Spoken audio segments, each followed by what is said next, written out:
So very briefly, I want to talk about shim stacks and how to build them up. When you get the Race Tech kit, or if you get another kit that's similar to this, it will likely not be fully assembled. And again, it may or may not, but the Race Tech kit comes with many extra shims that you will not be using, because the shims that you're using are semi-customized to your needs. So when you use your DVS code with Race Tech, you'll put in your weight, you'll put in your skill level, you'll put in your application. You know, what are you doing? Are you doing motocross, dual sport, on street? You know, and based on that, they probably have some lookup table that will determine what shims you're going to be using. So shims, very quickly here, have two key dimensions that you need to be aware of. The first dimension is the diameter.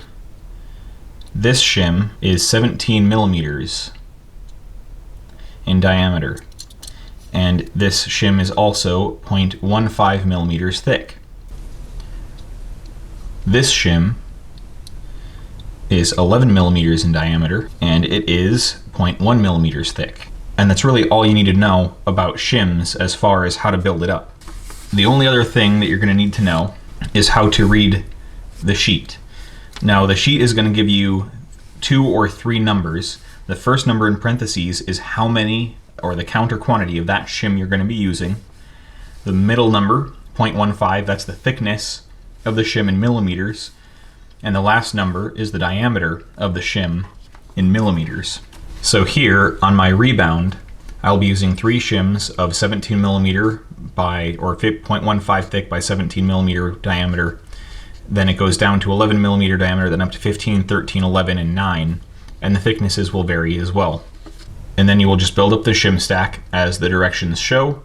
And as you see here, you just stack them up on, what I'm going to use is just a cap head. So you'll put that first washer with a spring, then you'll use the check valve, the check valve shim. Now the check valve shim goes in the side with this counter bore or recess, and not the flat side. The flat side is for your compression or rebound dampening shims. This is for the check side. Then after building up your entire shim stack, you will have this. And again, I'm not going to be using this bolt on the actual motorcycle, but this is how I'm going to get it from in here at the bench to the motorcycle. Rebound works the same way. Washer, spring, check shim,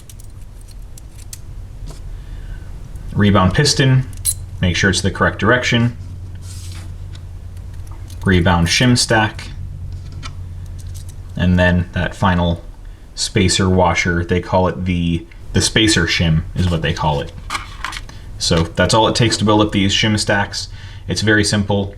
As long as you have either a metric micrometer or a metric dial caliper, you'll be well equipped to handle this task.